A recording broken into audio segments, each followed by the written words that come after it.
Hello friends, welcome to Let's Learn. So here we are going to study atomic spectra. Okay. So basically we will see some basic terms first, like some of the basics term from where we get the atomic spectra. Okay. So see the experiment. अगर हम लोग कोई भी light अगर हम लोग pass करेंगे किसी medium के through, तो वो क्या होता है, डेविएट हो जाता है. मतलब इस तरीके से देखिए यहाँ पे थोड़ा सा डेविएशन हो जाता है. तो ये यहाँ पे ये किसी भी मीडियम से अगर हम लोग पास करते हैं तो ये जो लाइट है वो क्या हो रहा है, डेविएट हो रहा है. और ये जो डेविएशन का जो एंगल है ये डिपेंड रहता है आपका वेवलेंथ के ऊपर. ओके. सो मतलब अलग अलग हर एक लाइट की अपनी अपनी अलग अलग वेवलेंथ है, तो जितनी उसकी वेवलेंथ है उस हिसाब से वो डेविएट करेगा. तो ये हो गया आपका बेसिक. ठीक है. अभी हम लोग देखेंगे कि कुछ आपके बुक्स में ये सारी चीजें नहीं दी गई है. I will continue in Marathi. I sorry. So actually तुमच्या बुकमध्ये हे साऱ्या गोष्टी नाही दिलेल्या आहेत, बट मी तुम्हाला एक्स्ट्राच्या काही टर्म्स सांगते. ठीक आहे. So when metallic object is heated it emits a radiation of different wavelength. When this radiation is passed through a prism a continuous spectrum is obtained. Don't worry, me explain करते मराठीत. ठीक आहे. So basically जर आपण suppose एखादा metallic object आहे ते heat केलं तर त्याच्यामुळे काय होईल की ते काही प्रकारात रेडिएशन तिथे इमिट करतील. ओके. आणि ते जे रेडिएशन ते इमिट करतोय तो मेटल ऑब्जेक्ट पर्टिक्युलरली, जर आपण सपोज प्रिझम मधून त्या रेडिएशन्सला पास केलं तर आपल्याला एक कंटिन्युअस स्पेक्ट्रम मिळतं. कशा प्रकारे, I will show you the image like this. हा एक व्हाईट लाईट आहे, एका प्रिझम मधून मी पास करते and then you are getting on the screen the continuous spectrum.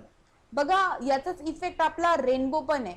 जेव्हा पाऊस पडतो तर बेसिकली काय होतं, जे तुमचे सनरेज असतात ते धुक्यांमधून किंवा पावसाच्या थेंबामधून पास होतात. म्हणजे बेसिकली तिथे काय होतं, पावसाचे जे थेंब आहे ते ॲज अ प्रिझम ऍक्ट करतात. अदरवाइज जे धुके मीन्स काय राहतं आपल्याला की लाईक हवेमध्ये असलेलं पाण्याच्या आर्द्रतेचं प्रमाण. ठीक आहे. सो बेसिकली तिथे वॉटर मॉलिक्युल्स असतात आणि त्या वॉटर मॉलिक्युल्स मधून तुमची सनलाईट पास होते and that water molecules act as a prism. म्हणून तुम्हाला कलरफुल रेनबो दिसतो. बट हे 7 कलर आले कुठून आहेत? बेसिकली ते कलर्स जे आहेत ते सनलाइट्स मध्येच असतात, बट तिथे डिस्पर्शन इफेक्ट झाल्यामुळे तुम्हाला मीन्स आकाशात ढगात वगैरे रेनबो दिसतो. Okay. So in the same way जर आपण एक्सपेरिमेंट केला आणि प्रिझम मधून त्या लाईटला पास केलं व्हाईट लाईटला, तर आपल्याला इथे 7 कलर दिसतील. Okay. With a different wavelength. Each colour have the different wavelength. आणि या कलरला आपण हे जे 7 कलर्स आहेत ते कोणकोणते आहेत आपले? सो हे 7 कलर्स कोणकोणते? Violet, Indigo, blue, green, yellow, orange and red. Okay. तर तुम्हाला अशा प्रकारे आपल्याला रेनबो मध्ये हे सगळे कलर्स दिसतात. सो बेसिकली हे तर कळालं की कंटिन्युअस स्पेक्ट्रम काय आहे. अजून 2 एक गोष्टी आहेत त्या बुकमध्ये नाही दिलेल्या आहेत. Please listen it carefully. Okay. So the next one is when the light passes through a gas or a transparent material, the light with some specific wavelength are being absorbed. we get some dark lines to on the screen. It's called a absorption spectrum. ज्यांना नाही कळालं काही tension नाही, ma'am मराठीत repeat करेल. ठीक आहे. So basically काय होतं, जर सपोज एखादा लाईट आहे, ठीक आहे, आपण पहिल्या एक्सपेरिमेंटमध्ये काय केलं की व्हाईट लाईटला एका प्रिझम मधून पास केलं. ह्या एक्सपेरिमेंटमध्ये काय करणार आहोत, एखाद्या लाईटला मीन्स एखाद्या गॅसमधून किंवा ट्रान्सपरंट मटेरियल मधून पास करू. ठीक आहे. जर लाईट आहे, व्हाईट लाईट आहे, जो पहिले व्हाईट लाईट आहे तो आपण डायरेक्ट प्रिझम मधून पास केला, but this time we are going to pass it through the transparent material or a gas. Okay. And light with some specific wavelength are being absorbed. म्हणजे काय होईल की काही प्रकारच्या वेवलेंथ मीन्स काही wavelength तुमची काय होईल, ॲब्झॉर्ब्ड होईल. त्याच्यामुळे याला काय म्हणतात, ॲब्झॉर्प्शन स्पेक्ट्रम. ॲक्च्युली तो दिसतो कसा माहिती का, लाईक दिस. मीन्स इथे तुमचा हा व्हाईट लाईट आहे, तर हा बेसिकली ह्या गॅसमधून पास होतोय. ठीक आहे. लाईक या गॅसमधून पास होतोय अँड देन पास झाल्यानंतर आपण जो पास लाईट आहे तो प्रिझम मधून पास करतोय आणि देन प्रिझम मधून पास झाल्यानंतर तुम्हाला इथे या स्क्रीनवरती स्पेक्ट्रम मिळतो. तर तुमचा स्पेक्ट्रम अशा प्रकारे मिळतो की काही प्रकारच्या ज्या तुमच्या मीन्स काही प्रकारच्या ज्या कलर्सच्या वेव्हलेंथ आहेत, लाईटच्या वेव्हलेंथ आहेत, त्या इथे ऍब्झॉर्ब होऊन जातात. सो ऍब्झॉर्ब झाल्यामुळे काय होतं की इथे तुम्हाला डार्क लाईन्स मिळतात. त्या पर्टिक्युलर वेव्हलेंथला तुम्हाला इथे काय मिळतं, डार्क लाईन्स मिळतात. बाकीचे कलर आहेत तुमचे, बट काही वेव्हलेंथला तुम्हाला डार्क लाईन्स मिळतात. डार्क लाईन मिळतात याचा अर्थ काय की त्या वेव्हलेंथची लाईट काय झाली, ऍब्झॉर्ब झाली. म्हणून याला काय म्हणतात, ऍब्झॉर्प्शन स्पेक्ट्रम. करेक्ट. चलो नेक्स्ट वन. इंटरेस्टिंग आहे ना, लाईक नेचरमध्ये राहूनच वेगवेगळ्या गोष्टी होतात, वेगवेगळे एक्सपेरिमेंट्स होतात.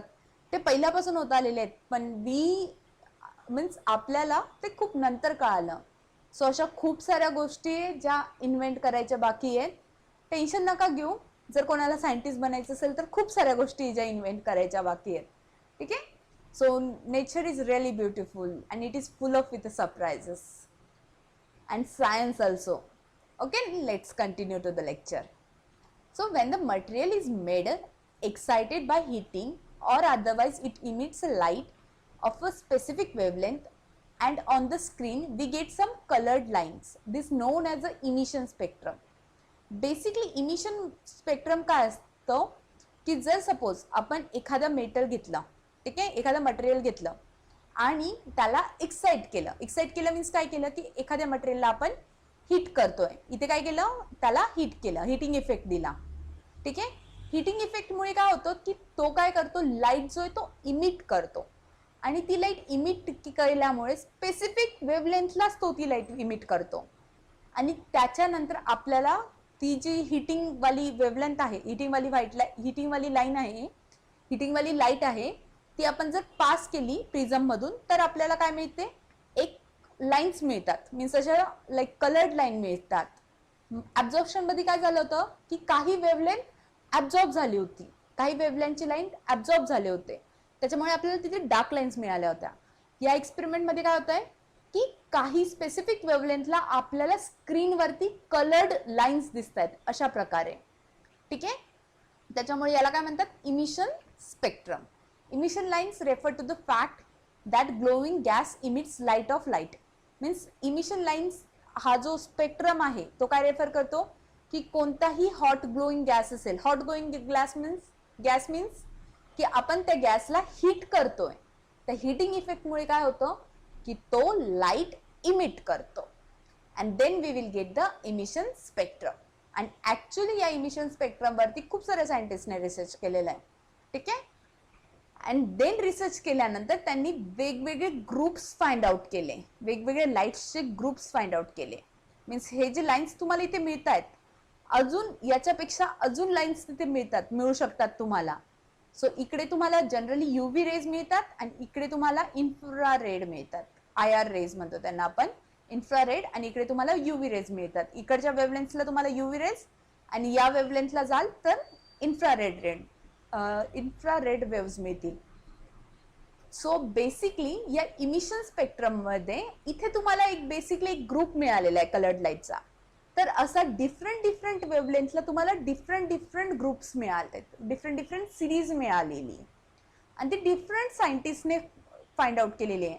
म्हणून ज्या सायंटिस्टने जी सिरीज फाइंड आउट केली त्या सिरीजला त्या सायंटिस्टचं नाव दिलं गेलं. ठीक आहे. Let's see what. Okay, like this. आता सपोज घेते की हायड्रोजन गॅस घेतला, देन मी इथे इमिशन स्पेक्ट्रम घेतलं. कोणता स्पेक्ट्रम घेते, इमिशन स्पेक्ट्रम. मीन्स या गॅसला हीट करते आणि देन तो गॅस मी इथे प्रिझम मधून पास करते आणि त्याच्यामुळे मला इथे काय मिळालं, इमिशन स्पेक्ट्रम. ठीक आहे, emission spectrum. So like after this मिळाल्यानंतर सो बेसिकली वेगवेगळ्या अशा प्रकारे तुम्हाला लाईक हे बघा. सो हे आपण पहिले फाइंड आउट बघितलं, हे आपण पहिले बघितलं होतं. जर सपोज मी हायड्रोजन गॅस घेतला, जो मागच्या एक्सपेरिमेंट मध्ये घेतला, मागच्या स्लाइड मध्ये घेतला आणि त्याला हिट केलं आणि आफ्टर दॅट त्याला प्रिझम मधून पास केलं, तर मला ह्या प्रकारे बाल्मर या सायंटिस्टने बाल्मर सिरीज फाइंड आउट केली. म्हणून या सिरीजला म्हणतात बाल्मर सिरीज. ठीक आहे. वेगवेगळ्या सायंटिस्टने वेगवेगळ्या वेव्हलेंथला लाईट तिथे वेगवेगळे लाईन्स फाइंड आउट केले आणि त्या सायंटिस्टच्या नावावरून त्या सिरीजला नाव देण्यात आलं. सिंपल. आपापल्या कामाचं क्रेडिट सगळ्यांनी घेतलेलं आहे. ओके. सो बेसिकली या वेव्हलेंथला बाल्मर या सायंटिस्टला कलर्ड लाईन मिळाल्या. सो 410 नॅनोमीटर, 434, 486 आणि 656 या पर्टिक्युलर वेव्हलेंथला त्यांना हे मिळालं. बट वेव्हलेंथ जर काढायची असेल प्रत्येक वेगवेगळ्या सिरीजची तर त्याच्यासाठी कॉमन फॉर्म्युला बनवण्यात आलेला आहे. So this is your formula. I will tell you how to use it. Okay. So basically 1 by lambda. Lambda is nothing but your wavelength of a line is equals to r, and this r is constant. In bracket 1 by n square minus 1 by m square. So basically n आणि m काय आहे? So n and m are the integers. आता suppose मी lemon series घेते. ठीक आहे, lemon series घेते. So N ची value किती राहील माझी? 1. अँड देन माझी एम ची व्हॅल्यू काय राहील? सो एम ची व्हॅल्यू तुमची अशी स्टार्ट होईल की एन प्लस 1, एन प्लस 1, जी पण तुमची एन ची व्हॅल्यू राहील त्याच्यात plus 1 means M is equals to always N plus 1. Okay. So N किती तुमचा? 1. सो 1 प्लस 1 2 मीन्स ही सिरीज स्टार्ट होईल इथे 2 राहील. Like this will be your 2, then this will be 3, this will be 4, this will be 5, 6. So जसं जसं बघा इथे m ची जी जशी जशी आपली व्हॅल्यू m ची वाढत जाते तसं आपल्या ज्या कलर्ड लाईन्सचे जे डिस्टन्स आहेत ते काय होत आहे? कमी कमी होत जात आहे. Have you notice this? After this for the second one. Okay. आता सपोज मी जर कन्सिडर केलं n इज इक्वल्स टू, आता जेव्हा बाल्मर सिरीज येईल तर n इज इक्वल्स टू काय राहील तुमचं? 2. So m is going to be obviously n plus 1 means 2 plus 1 किती? 3 means this will start from 3, 4, 5, 6, 7 and so on. Okay, like this. Again next Paschen series याच्यासाठी काय? n ची value काय राहील? 3. m is going to be n plus 1, 3 plus 1 4 means ही series कुठून start होईल? 4 पासून. So this line is for this line, this coloured line साठी m ची व्हॅल्यू किती राहील? 4. या सगळ्या कोणाच्या व्हॅल्यू आहेत? या सगळ्या m च्या व्हॅल्यू आहेत. ठीक आहे. Then 5, 6, 7, 8, 9 and so on like this. Okay. So अशा प्रकारे तुम्हाला इथे मिळतं. एन ची डिफरंट इंटिजर्स टाकले तर आपल्याला एम ची इंटिजर्सची व्हॅल्यू मिळते. आणि जर सपोज तुम्ही इथे एन, एम आणि आर कॉन्स्टंट टाकला तर तुम्हाला प्रत्येक लाईनची, प्रत्येक जी कलर्ड लाईन आहे ना त्या प्रत्येक कलर्ड लाईनची वेव्हलेंथ मिळेल. तुम्ही हवं तर स्वतः सेल्फ स्टडी म्हणून करून बघा. इथे एम ची व्हॅल्यू 3 आहे, एन ची व्हॅल्यू किती आहे? 2. ठीक आहे. So 1 by 2 square minus 1 by m minus 1 by 3 square. ठीक आहे. Find out the answer and multiplied by the R. आणि नेक्स्ट व्हिडिओमध्ये मी तुम्हाला इथे आर ची कॉन्स्टंटची व्हॅल्यू सांगेल. सो बेसिकली तुम्ही इथे वेव्हलेंथ फाइंड आउट करू शकता डिफरंट सिरीजचे. ठीक आहे. हा कळाला बेसिक फॉर्म्युला. आता बघा 1 by lambda is equals to R constant 1 by n square minus 1 by m square. तर जसं जसं माझी इथे आपण याच्यातही बघितलं बाय एक्सपेरिमेंटही मी तुम्हाला करून दाखवलं की जशी जशी माझी m ची व्हॅल्यू इन्क्रीज होते, इथे बघा 6, 7, 8, 9 जशी जशी m ची व्हॅल्यू काय होते? इन्क्रीज होते. वेव्हलेंथ काय होतीये? वेव्हलेंथ काय होते? कमी कमी होत जाते. मीन्स या दोघांमधलं सिरीज मधलं डिस्टन्स काय होतं? कमी कमी होत जातं. सो बेसिकली जसं m ची व्हॅल्यू इन्क्रीज होते इथे काय होईल? m ची व्हॅल्यू इन्क्रीज होईल. m ची व्हॅल्यू इथे इन्क्रीज झाल्यामुळे हा कसा आहे? डिवायडेड मध्ये. सो बेसिकली ही पूर्ण व्हॅल्यू काय होईल? डिक्रीज होईल. जर एखाद्या गोष्टीमधून आपण सबट्रॅक्टरची व्हॅल्यू काय करतोय? कमी करतोय तर मीन्स ही पूर्ण व्हॅल्यू काय होईल? इन्क्रीज होईल. आणि हा पूर्ण व्हॅल्यूला लॅमडा जो आहे तो इन्व्हर्सली प्रोपोर्शनल आहे, मीन्स लॅमडाची व्हॅल्यू काय होते इथे डिक्रीज होते. सो जसं जसं तुमचं एम इन्क्रीज होत जातो वेवलेंथ काय होते कमी कमी कमी होत जाते. मीन्स सक्सेसिव्ह ज्या तुमच्या वेवलेंथ आहेत त्यांच्या मधलं डिस्टन्स काय होत आहे कमी होत जात आहे. जर सपोज मी कन्सिडर केला की माझा एम इक्वल्स टू इन्फिनिटी आहे. ओके, सो इथे माझं आन्सर काय 1 by lambda R as it is 1 by N square minus 1 by M square. So M equals to infinity means infinity like this. 1 by infinity काय होतं तुमचा 0. So this whole will reduce to 0. Okay, means इथे काय मिळेल answer तुम्हाला R by N square is equals to 1 by lambda. जर याला inverse केलं means lambda is equals to काय येईल मग N square by R. Okay, so basically तुमची इथे लॅमडाची वेवलेंथची व्हॅल्यू ही डायरेक्टली प्रोपोर्शनल राहील एन ला अँड इन्व्हर्सली प्रोपोर्शनल राहते एम ला. ओके, सो तुम्हाला इथे हे रिलेशनशिप्स कळालेत, वेवलेंथ कशी काढायची हे कळालेत, बाल्मर सिरीज अँड हे फाइंड आउट कसं केलं अँड देन अगेन कोणकोणते स्पेक्ट्रम्स आहेत लाईटचे, कंटिन्युअस, ॲब्झॉर्प्शन अँड इमिशन. आणि त्याच्यानंतर आपण बघितलं की सायंटिस्टने ज्या ज्या सिरीजच्या वेवलेंथला फाइंड आउट केलं आहे मीन्स ज्या लाईटची कंटिन्युअस सिरीज फाइंड आउट केलेली आहे त्यांना तिथे त्या सिरीजला त्या सायंटिस्टच्या नावानंतर त्या सिरीजला ओळखण्यात येतं. Okay, so I hope you got the lecture. Let's see you in the next lecture.